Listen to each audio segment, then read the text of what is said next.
முருகன் பக்தர்கள் அனைவருக்கும் அன்பு வணக்கங்கள். என் அன்பு குழந்தையே, இன்று உன் துணை உன்னை நினைத்து மன நோயாளியாகவே ஆகிவிட்டார் தங்கமே. உன்மேல் இத்தனை பாசம் வைத்திருக்கும் அவரை நீ புரிந்து கொள்ளாமலேயே இத்தனை நாட்களாக இருந்து விட்டாய் தங்கமே. நீங்கள் இருவரும் ஒன்றாக இருந்தபோது வாழ்க்கையை நன்றாகத்தான் வாழ்ந்து வந்தீர்கள். இருந்தாலும் ஏதோ அவ்வப்போது உங்களுக்குள் பிரச்சனை வந்தாலும் அந்த பிரச்சனையை நினைத்து நினைத்து நீங்கள் இருவரும் அதை பற்றியே மீண்டும் மீண்டும் பேசிக்கொண்டு இருந்தீர்கள்.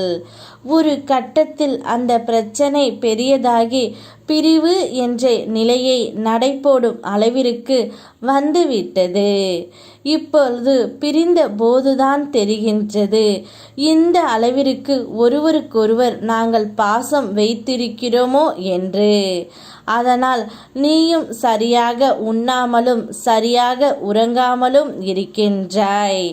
அவரும் அதே நிலையில் இருந்து கொண்டு இப்பொழுது ஒரு மன நோயாளியாகவே ஆகிவிட்டார் தங்கமே.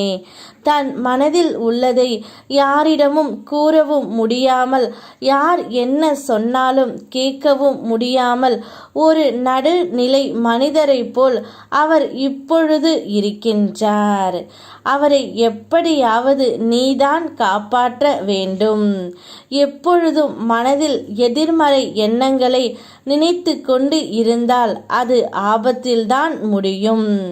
ஒரு நொடியில் அந்த எதிர்மறை எண்ணங்கள் உன்னை எதுவும் செய்ய வைத்து விடும் தங்கமே. எந்த மாதிரியான சூழல் வந்தாலும் என்னுடைய துணை உனக்கு கிடைக்கும். என் துணை கொண்டு உன்னால் அனைத்தையும் சமாளிக்க முடியும் என்பதை உனக்குள் நீ சொல்லிக்கொள். எதிர்மறை எண்ணங்கள் மட்டும் வேண்டாம். சில நேரம் அதீத எதிர்மறை உணர்ச்சிகள் உனக்குள் வருவதை நான் பார்க்கின்றேன். அப்போதுதான் இருவருக்குள்ளும் சண்டை அதிகமாக வந்து விடுகின்றது. சண்டை வேண்டாம் தங்கமே. நம் மேல் 1000 பேர் கல்லு எடுத்து எறியலாம். அதுக்கென்று நாமளும் திருப்பி கல்லு எடுத்து வீசணும் இல்லை. எரியப்பட்ட கற்கள் எடுத்து நம் சாம்ராஜ்யத்தை உருவாக்கலாம் தங்கமே.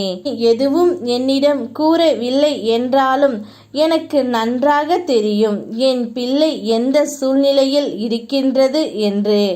அதனால் எதை பற்றியும் கவலைப்படாமல் உன் துணையை பற்றி நினைத்து அவரை சரி செய்ய பார். பிறகு உன்னுடைய வாழ்க்கையே மிகவும் அற்புதமாகவும் அதிசயமாகவும் இருக்கும். யாரையும் நம்புவது சில நேரம் உன்னுடைய பலவீனமாகவும் இருக்கின்றது. உனக்கு யார் நல்லது செய்கின்றார்களோ அவருடன் மட்டுமே உன்னுடைய வாழ்க்கையை தொடங்கு. உன்னுடைய துணை உன்னையே நினைத்து கொண்டு இருக்கின்றார். அவரை சரி செய்து அவருடன் உன் அன்பான வாழ்க்கையை வாழ் தங்கமே. உன்னோடு எப்பொழுதும் உன் முருகனப்பா நான் இருக்கின்றேன். யாம் இருக்க பயமேன். ஓம் முருகா.